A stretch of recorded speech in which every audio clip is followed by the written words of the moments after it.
Kur përmendim fjalët filozofi dhe antikiteti grek, mendja fillimisht na shkon te Sokrati. Ishte ndër të parët filozof moralist në historinë e njerëzimit dhe për shumë ati i filozofisë perëndimore. Ishte inteligjent dhe enigmatik, modest dhe i përmbajtur, por edhe ngacmues për shumë nga bashkëkohësit e tij, deri dhe i rrezikshëm për disa. Për idetë dhe mësimet e tij dim shumë. Por çfarë dim për Sokratin si njeri?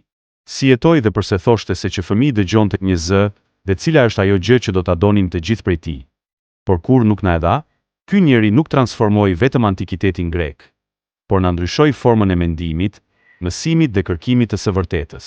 Stigma e tij jeton brenda nesh edhe pas 2500 vite. Por ekzistojnë 6 ngjarje të çuditshme për Sokratin që shumica nuk i njohin dhe e 6 nga ngjarjet do ju surprizoj. Lindi në Athinë në vitin 470 para Krishtit dhe jetoi në një nga epokat më të rëndësishme të historisë, në shekullin e artë të Perikliu. Sokrati jetonte në rrugët e Athinës ku takonte dhe bisedonte me njerëz. Dhe ajo që e karakterizonte ishte metoda e komunikimit, që u quajt më vonë metoda sokratike. Arti pra, për të bërë pyetjet e duhura, për të mbërritur tek e vërteta. Mësoi Platonin, i cili mësoi Aristotelin, i cili mësoi Aleksandrin e Madh. Linja e tij e mësimit mbështetej tek fraza e njohur: pash atë që nuk pash, apo di që nuk di asgjë. Kjo përulësi përpara dijes mund të na rezultojë e nevojshme akoma edhe sot. Dim ndoshta shumë për Sokratin, por sigurisht nuk dim disa gjëra që mund të na vënë në lëvizje interesi. Këto ngjarje nuk përplotësojnë thjesht figurën e Sokratit, por na tregojnë se sa figurë komplekse ishte në të vërtetë. E para, Sokrati ishte luftëtar i denj.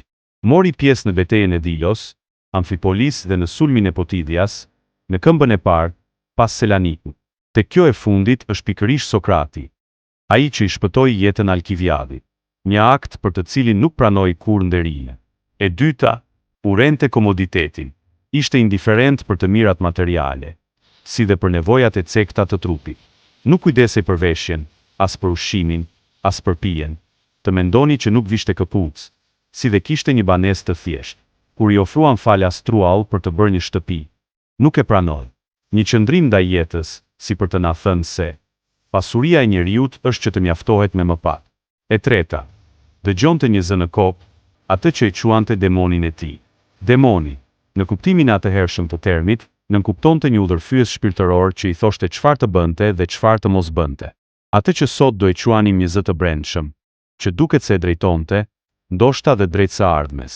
Sokrati kur nuk tha nga cili zot vinte ai zë, por të gjithë në Athinë e dinin që ishte një zë brenda tij, që i fliste.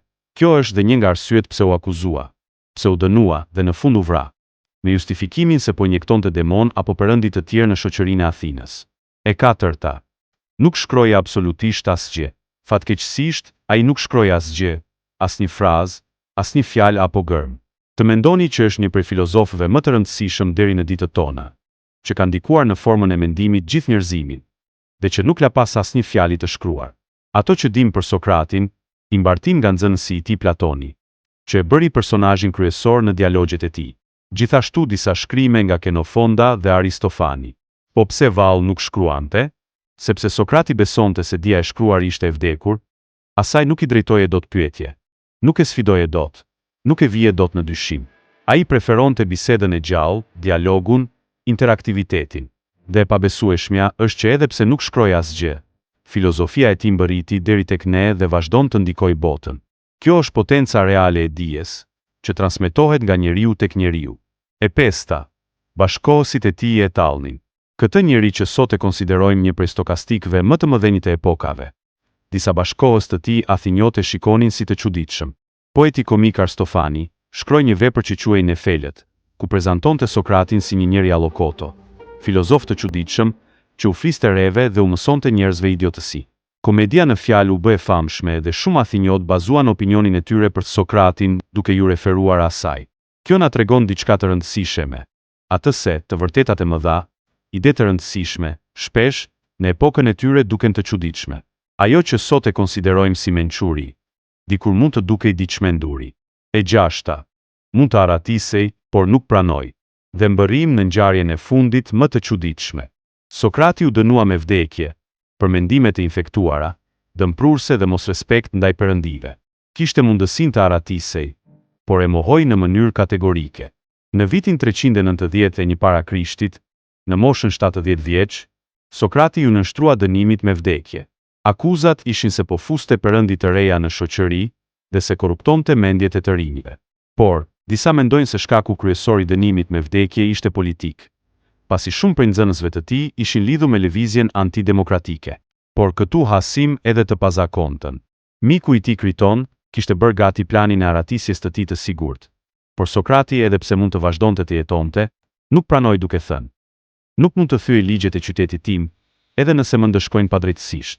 Nëse e bëj, do të vërtetojnë se jam ai që thon, dikush që korrupton apo prish shoqërinë."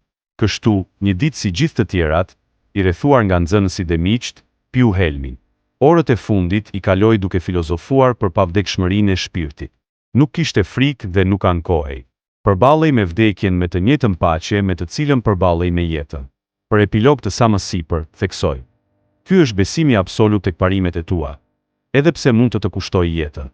Ky njeri që nuk shkroi kur asgjë, që luftonte në mëngjes dhe filozofonte në mbrëmje, që dëgjonte zëra dhe ecte zbathur, me të cilin talleshin bashkëkohësit, por që vdiq për parimet e tij, ky njeri ndryshoi botën përgjithmonë. Kjo është fuqia e dijes. Nuk vdes kurrë.